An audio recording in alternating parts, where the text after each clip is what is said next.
Welcome, everybody. This is Shecky with the High Return Real Estate Show, and we have got a really great show for you today. It's called How to Quadruple the Returns of Your Retirement Account with a Special Checkbook IRA. Welcome to the High Return Real Estate Show, the podcast for heavy hitters. 2 men, 1 mission. It's time to build your empire. Welcome back, everybody. This is Shecky, and I'm here along with my amazing partner, Mr. Jack Gibson. How you doing, Jack? Great, Shecky. Very excited about the content from today. We get these questions all the time. Yeah, I know. And we've got just an amazing guest. We've got a gentleman on the line named Tim Berry, and Tim is a lawyer who really works in the special area of self-directed retirement accounts and works with high net worth individuals. And, he's an attorney, but he does service clients all over the country, especially when he handles things like IRAs and 401ks. But the interesting thing about Tim is he is credited as a very interesting original thinker, and he's one of the original creators of the now widely used retirement tool known as the Checkbook IRA. Now, if you don't know what that is, you're going to learn all about it in the next few minutes. So let me just extend a warm welcome to Mr. Tim Berry. Well, thank you, Shecky. Thank you very much for having me on the show. Hey, Jack, how you doing? I'm great, Tim. And, we're really excited to hear what the knowledge that you can share with us today. And so we're going to kind of just dive right in, and we have a lot of questions for you, and I know the audience is really going to benefit from this level of expertise. So are you ready? Because I am ready. All right. Let's have some fun. All right. Well, this is fun, huh? This is okay. Well, making money is always fun. So, that's always a good thing. So, Tim, a little bit about your background. How did you get into this line of work? Why did you get into it? Tell us a little bit about, yourself and how you got started.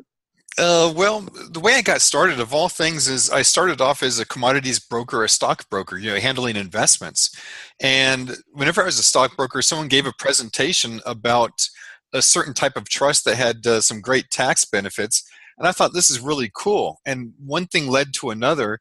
And I ended up in law school, graduated law school, and got involved in taxes. And just following the part of finding out about the trust that was tax exempt, then that led me to IRAs and retirement plans, and just starting to learn all the amazing things that you can do with these creatures, if you will. So that's how I got started, was just had a curiosity from my stockbroker days, and that led to some madness of actually going to law school and becoming an attorney on this stuff. So the way I got introduced to you was from, another investor. I was listening to his podcast, and he started talking about these, things called a self-directed IRA or 401k. And I had never heard of it before. And I suspect a lot of our audience probably hasn't heard of it before either.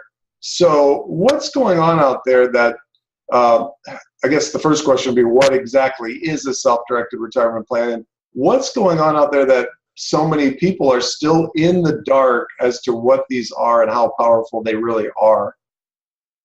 Well, what's going on out there is the lack of knowledge. I mean, think about it. Where does everybody get their investment knowledge for their retirement plans? From the local friendly financial advisor who wants them to invest in a mutual fund so they can make a commission. Or is the local bank willing to sell them a CD that's going to pay them 0.1% interest?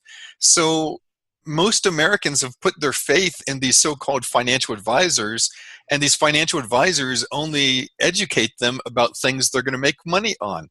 What most Americans aren't aware of is this Checkbook IRA, and all the Checkbook IRA is it's an IRA that allows you literally to have checkbook control over your retirement funds.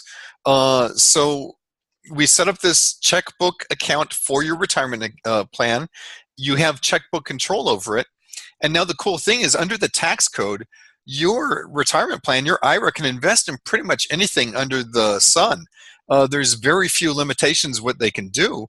So now you're unlocking the full freedom of what your IRA was supposed to have, as opposed to being doomed to investing in that CD that doesn't keep up with inflation, or investing in that mutual fund that is always at the bottom of the pack.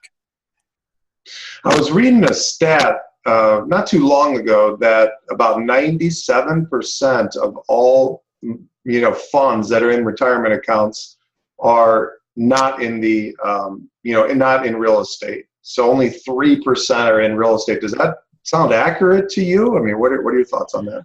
No, it doesn't sound accurate. I think the figure is probably 99% is not Okay. real estate. It's just amazing how little people actually have control over their own financial future. So when you mentioned that there's very few situations where you can't invest into something out of your self-directed plan, can you give me a couple ideas there? What are some prohibited transactions? Like, can I buy a vacation home with it, or flip houses in it, or how liberal is the rules? The rules are pretty liberal. Can you buy a vacation home? Yes, you just can't use it personally. Can you flip houses? Yes, you can. There might be some ramifications of doing it, but you can flip houses. Now, let me tell you the big letdown about what you can't invest in with your IRA. You ready? Yes. You can't buy life insurance. Isn't that a big disappointment for everybody out there? Yeah. We're so disappointed. Yeah, everyone's going to have to break out the Kleenex right now. They're probably just weeping away. You can't buy life insurance. You can't buy certain types of precious metals. You can't buy collectibles. You can't buy a whiskey keg contract. It actually says that inside the tax code. Those are the types of things you can't invest in. But you know what? You see a fancy rental property, or a nice rental property that you know is going to cash flow, your retirement account can purchase that rental property. You want to make a hard money loan to somebody on a piece of real estate they want to buy, your retirement account can loan the money. So chances are, if it's something that you would like to invest in, chances are your IRA can make that investment.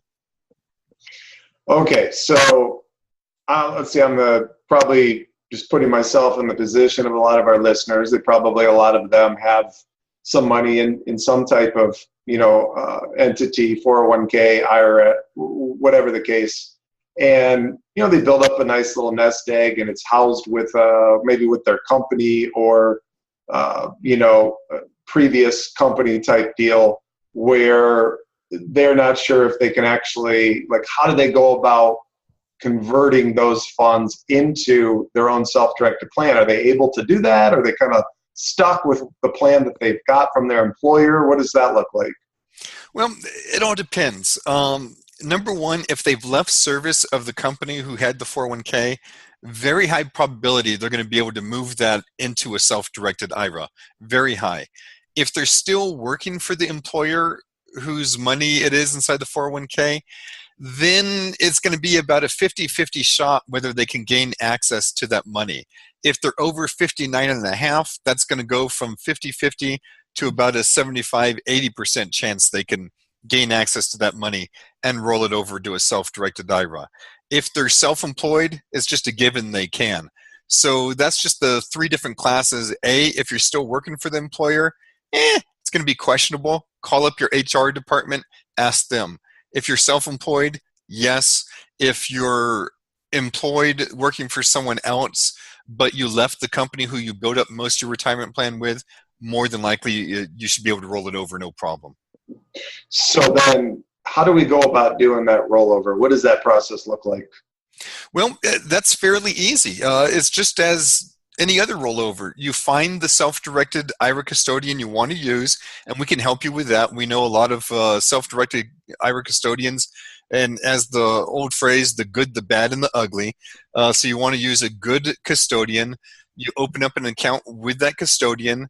You then tell the old financial place that you want to transfer the assets from the old custodian to the new custodian, and voila, you got a self-directed IRA.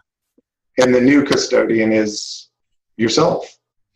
Well, the new custodian, let's make a distinction here. With a self-directed IRA, you always have to have a financial institution, a trust company, as the custodian.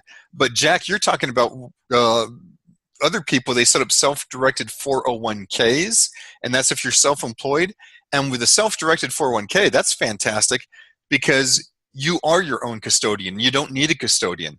And it's always a mind blower to me that these self-directed custodians are selling people 401ks where the self-directed custodian is still wedging themselves between the people and their money, but that's not necessary with the self-directed 401k. So I probably gave too much information there and rambled on a bit too much. No, that's huge. So, okay, so that was kind of another question I had in mind was, what is the primary difference between doing an IRA and a 401k, and is there advantages from one over the other? So you kind of already just answered that question, but is there anything else you can dive into as far as that? Like, why would one want to go with an IRA or 401k if they could, decide or choose? Oh, night and day difference. Absolute night and day difference. Hands down, if you can set up a self-directed 401k, that's the route you want to go. And let me tell you why.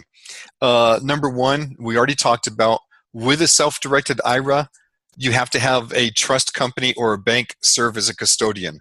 With a self-directed 401k, you are the man, the myth, the legend. You don't need anybody between you and your money.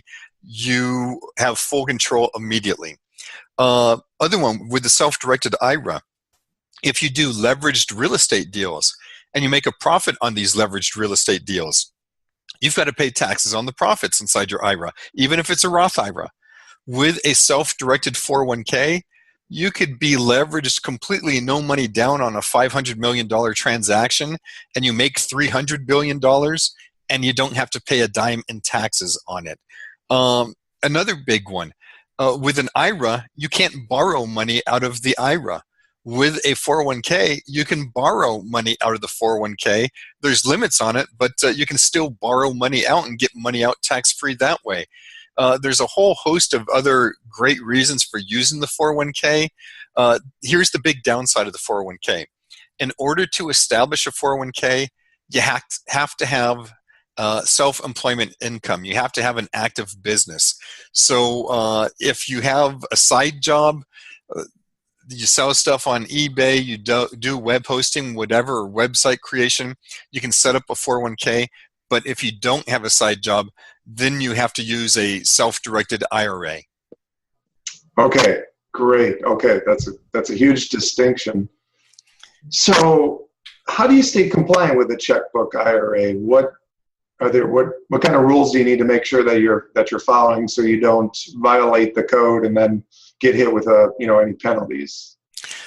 There's pretty much three main rules that you have to be aware of with these retirement plans.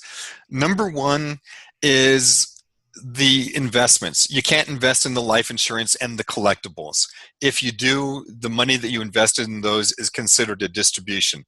So if you just stay with something normal like real estate, hard money loans on real estate, life is good, no issues there.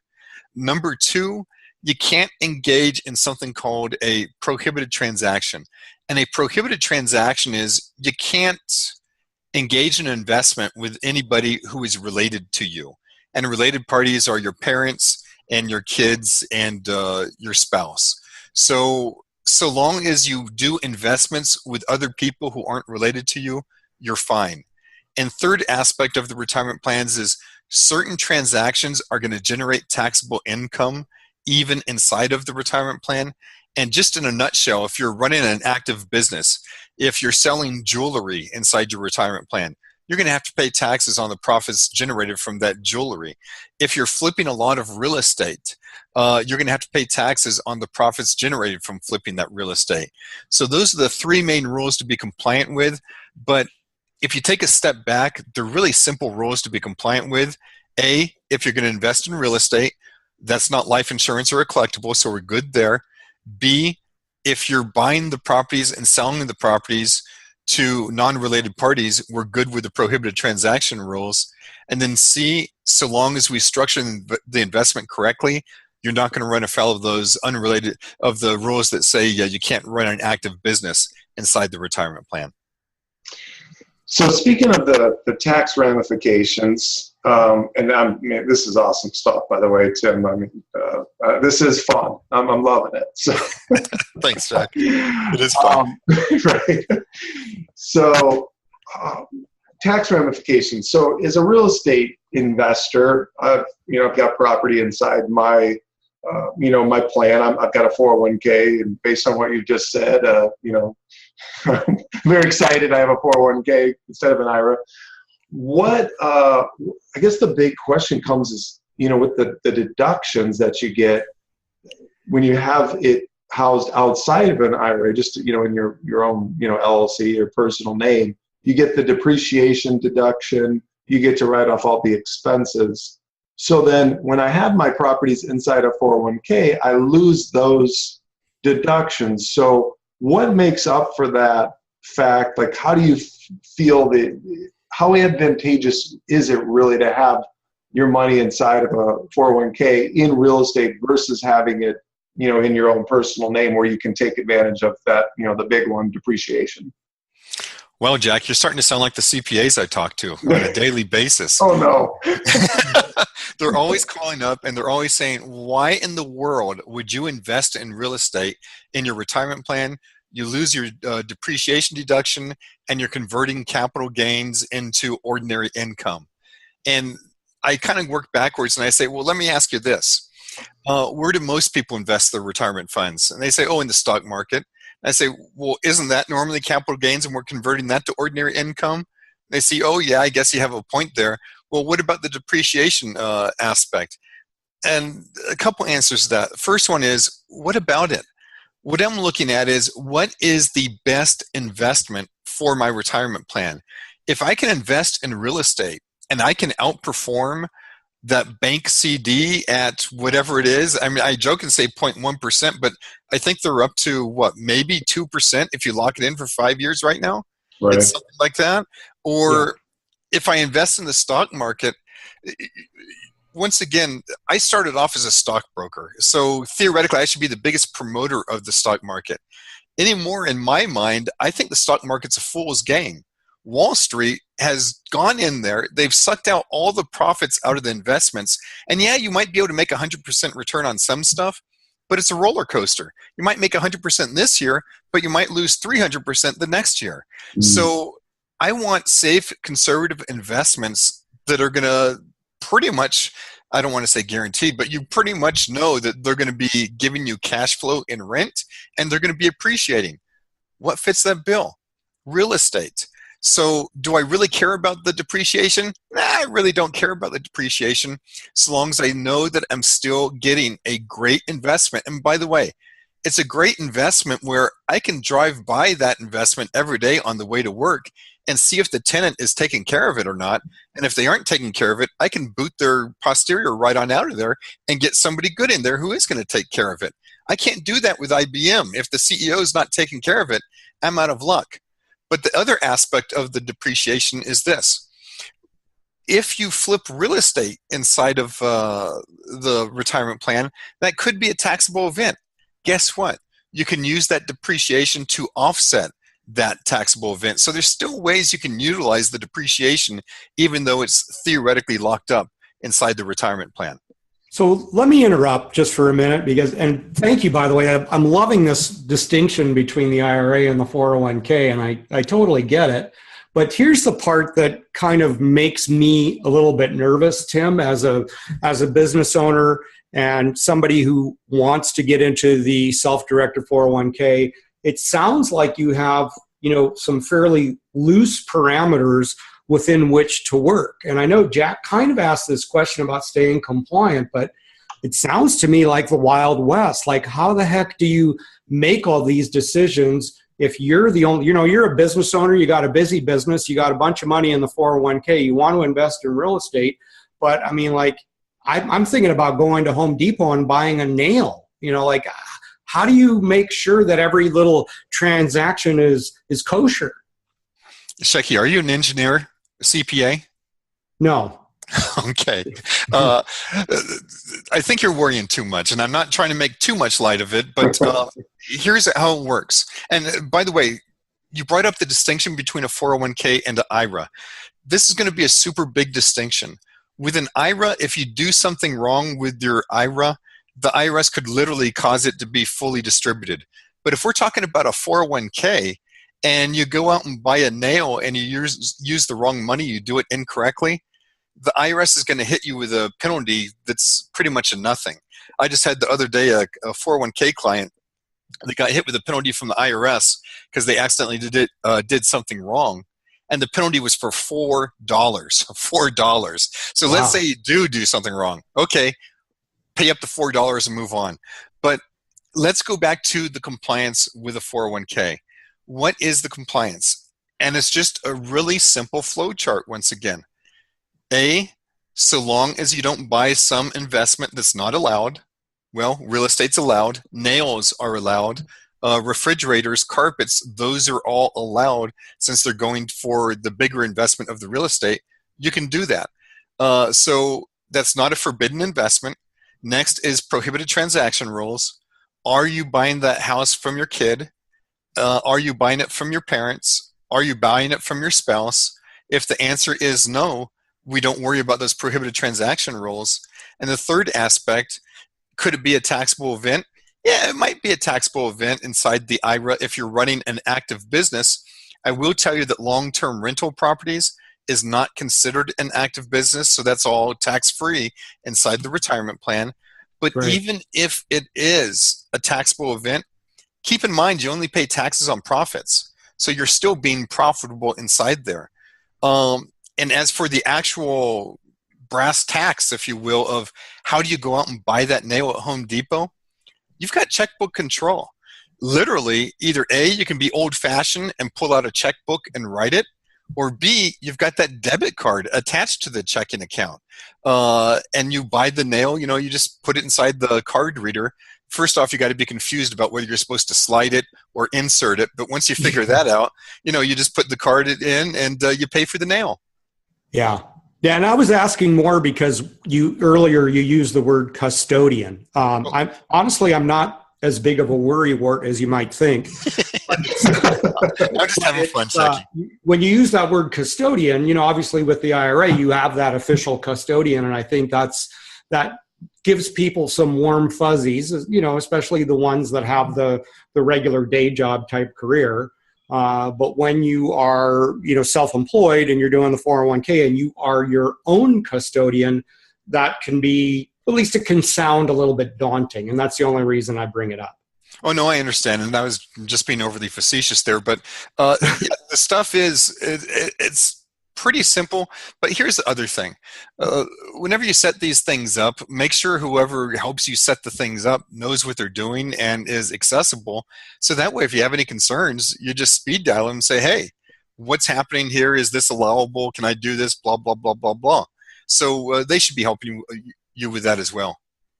So I've got another question. And given that we've determined that there's a big gap in education with the American public. And, you're saying there's so few Americans that even know about this. When somebody goes and sets this up and they go to do their taxes at the end of the year, are their CPAs going to know about this?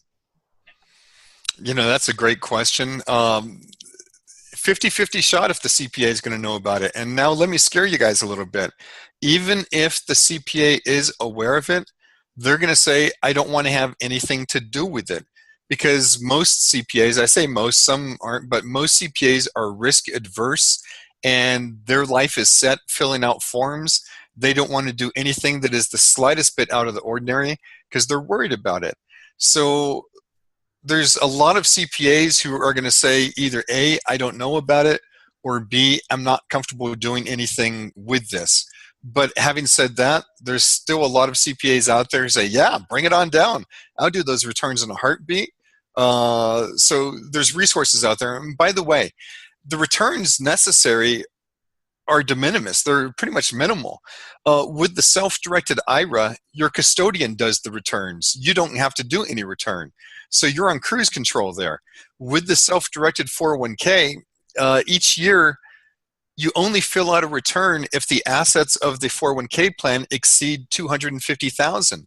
And if they do exceed $250,000, The return is literally 2 pages, and it is probably one of the most simplistic forms on the face of the earth. And to give you way too much information, whenever somebody's CPA says, I don't want to touch this, I'm scared, they call us up. I say, oh yeah, sure, send it on over. We charge $200 to do those returns. And I feel guilty as could be charging them that $200, because if I've got 16 minutes into that return, something's wrong. Wow. Okay. Yeah, it's just fear rules a lot of people, as we know. So yeah, great line, but you're absolutely true. Absolutely true. Yeah. So I'm glad to hear all this stuff, because a lot of the information that you're giving is really removing a lot of fear. And so I'm very appreciative to hear this stuff. Good. Jack, you had a question? Yeah, Checky, great questions too. Tim, so let's say I want to, I'm a listener, I want to get this ball rolling. I'm like, wow, this really makes sense. I want to put this money into real estate that's sitting there in the stock market. Stock market's at an all-time high. So I don't want to be on the roller coaster, for the rest of my life. That was exactly what happened to me, why I really got pushed into real estate. It was, just a huge dip in stocks from my own portfolio. So I can totally relate to what you said. So I want to set up this plan. How do I do this? If I wanted to set this up with you, what does it cost? What does it entail? What do I need to do? Well, we try to make things as super simple as possible for our clients. So literally all it entails is you fill out a couple forms. The forms are going to be very basic. They're just going to ask for your name, your social security number, where's the money at right now, and then we pretty much do the rest for you. What's the cost of doing this? We charge $9.50 for doing this. We charge $9.50 for either the self-directed IRA and or the self-directed 401k. And as far as implementing, super simple. Once again, go to my website, iraideas.com/HRRE, and we'll have the forms up there for you. You can just download them right there, fill them out, and send them in. Whenever we get it, we'll call you up, make sure that you fully understand everything, and then once we know that you do fully understand it, then we'll move forward with processing the stuff. But I'll tell you right now, life's too short to do something where you don't understand it. We want to make sure you fully understand it before you do it, and we start moving forward on it. So that triggered one last question from me, and then Checky, I'll turn it to you for any final thoughts, questions. When we've talked in the past, and I still have a hard time believing it, but I certainly trust your expertise. The way that you actually track this thing is just in a simple Excel spreadsheet. I mean, that sounds too good to be true. So tell me about that.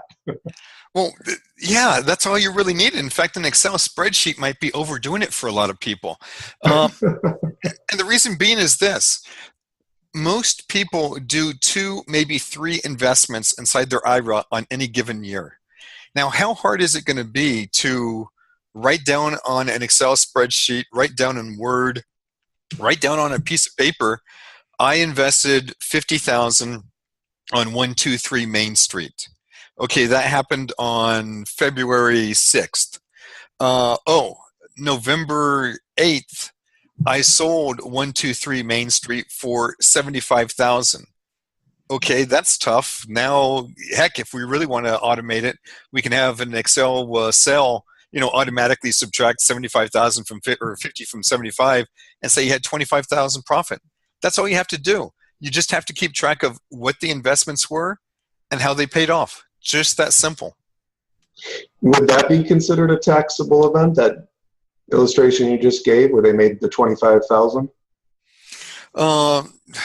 Jack, you should never know to ask an attorney a straight yes or no question. It always depends. I like the gray area. I don't mind it. That transaction, if that's the only transaction you did for that year, that probably would not be a taxable event. If you did 20 of those deals in the year, that probably would be a taxable event. But having said that, there's solutions to overcome that taxable event as well that we can talk to whenever people have that problem. Perfect. Shecky. Yeah, well, what I'm sort of drooling over is actually some of the simplicity of this. And you brought up something, Tim, about there was a $250,000 benchmark in value before you have to start getting into any kind of real paperwork for this stuff. And that you're talking about a simple 2-page document, and I just love that. And I guess in wrapping up, I just want to say thank you so much, because you took a fairly complex conversation and made it very, very simple. And I'm just super glad that you came on the show. And I want to just tell all the listeners, look, if you want to get treated with kid gloves and you want somebody who's really good at this stuff and can really simplify this and make this easy, definitely reach out to Tim. Just, go to the site that he quoted, which is iraideas.com/HRRE. And we haven't marked HRRE for high return real estate, just so he knows that you were referred by us, so he makes sure that he treats you with kid gloves. And man, I just think it's awesome. I just want to say thank you so much. Really appreciate it. Well, thank you, Shecky. Thank you, Jack. Appreciate it, guys. Tim, you know what? Just one last question. What any states you can't do business in? Like if your client lives in a particular state, or are they? I've got those outstanding charges in Texas, but otherwise I'm fine. No, we can do it in any state. This is all federal law. We can set this up anywhere. Perfect. Awesome. All right. Well, that was great. So yeah, Shecky, I think our listeners are walking away with a huge amount of value from this podcast. I'd encourage everybody to get a hold of Tim if you are interested in setting up this type of plan. I went through this same process a little over a year ago. It's very simple. Got a new plan, docs, got complete checkbook control at a bank that they referred me to, and it's just been very, very smooth and easy. And I love having control over my retirement. I do not want my future to be controlled by somebody else. So for those of you out there that want to take your own future, especially your financial future, into your own hands, then having an entity set up where you have complete checkbook control, total control over it is certainly something that you really want to look at. So with that, Shecky, let's close it up, huh? Yeah, it's another one. I don't know how we're going to top this, but this was really great. Thank you both. And thank you, listeners, for being here. And we'll see you on the next show.